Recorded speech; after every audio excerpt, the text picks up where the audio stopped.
Welcome back, everybody, to another episode of the Author's Log. I'm Nyiko Furumele, the author of The Old Ones, a new saga in African dark fantasy.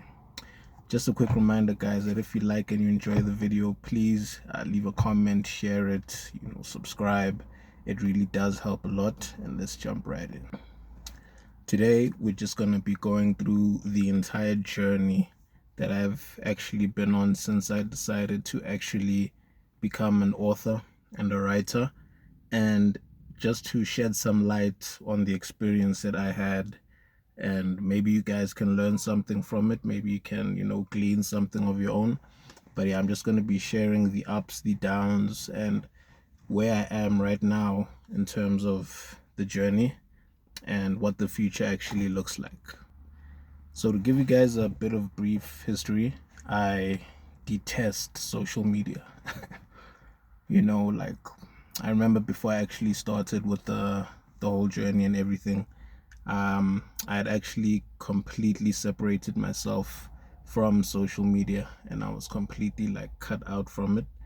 So it ended up being a thing whereby I had to get back in because I realized that with the story that I actually have, if I wanted to give it the best chance, I have to actually utilize this opportunity and these platforms to my advantage.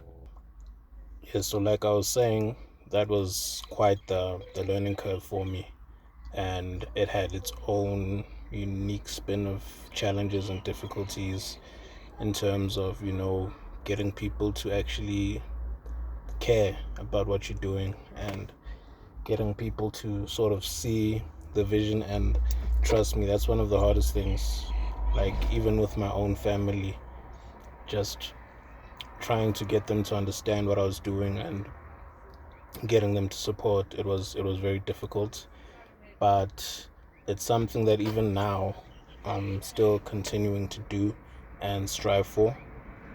Even though it's extremely challenging and difficult, yeah, I still keep up the good fight, be patient, and eventually things will turn around, I believe.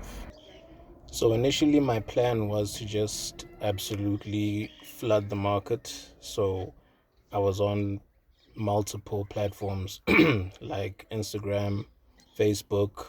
I was even on Snapchat, Reddit, Threads, and yeah, I think even a few more. And my plan was just to inundate the system with the old ones, and that situation was also its own thing. But yeah, here and there I was able to garner an audience, but then I ended up zeroing in on YouTube and TikTok. I'm not sure if you guys actually know, but then I have a separate channel on TikTok where I also post, videos there. It's very similar to the shorts form of my YouTube channel.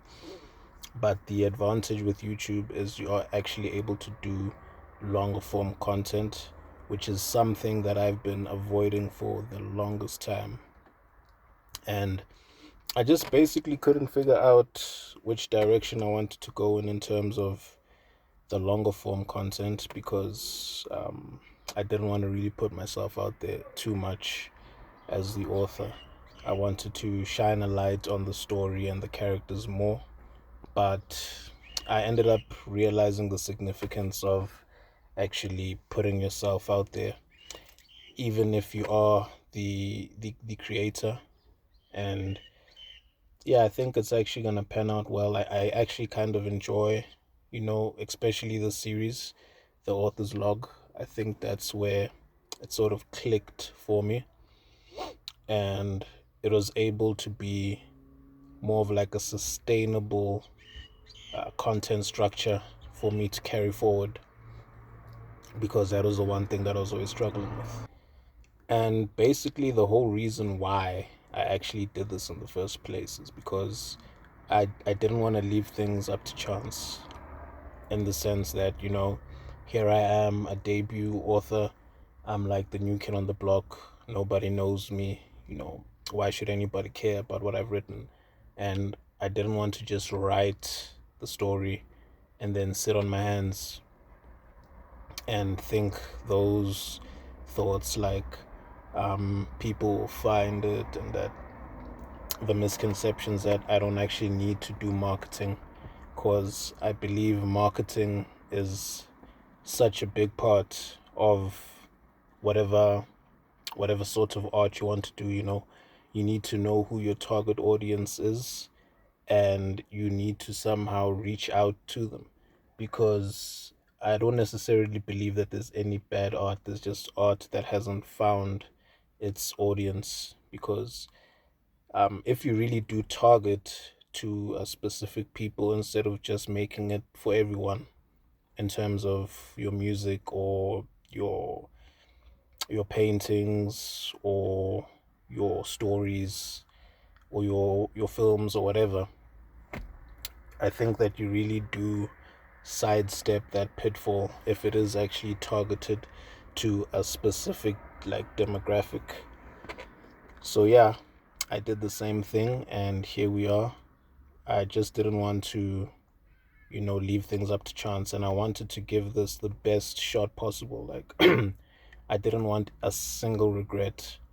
I wanted to do this and understand that, look, I did this, I gave it everything, and I didn't half-ass it. And it feels good. It really does feel good, because even as I'm making this video now, I'm trying my best, and I think there's a sort of power in giving it your all, giving it everything, like everything that you have, and also coming up with a product. Not necessarily wanting to say that my story is just a product, but at the end of the day, people have to buy this thing, and you know, people work hard for their money. So you really need to make sure that whatever it is that you're doing is of value, and I believe I did the same, and I structured it so that it's rereadable. Like on the second read, you'll encounter a lot of things that you might have missed. And I also started it off with a franchise, because I wanted to get my 1,000 hours in and get that experience, as a writer. But yeah, guys, I really appreciate you sticking around. It's been fun as always. Now I'm just about to go off. I think I'm gonna drive off so I can just see some new scenery, and then I'm going to be finishing up the second draft for the old one's Battle Tendencies, which is the sequel. So I had already written it, but now I was just working on the second draft, and I'm almost done. So I'm just gonna finish that up, and then pat myself on the back, and then take a break, and then begin writing the third one. But yeah, I really hope it does all work out, because I'd love to get the entire franchise published for you guys to read everything. It's a really great story, great themes, and just an all-around good time. But I also just wanted to say thank you guys so much for all the support. Thank you guys for showing up for me. I don't take it for granted. It's not where I want to be, but I just need to step back and be thankful, because I really believe that I've made serious progress. I didn't even think I was going to get this far. And I experienced a lot of challenges. Perhaps we can explore that in future videos. But that's me, Nyiko Furumele, signing off. Peace.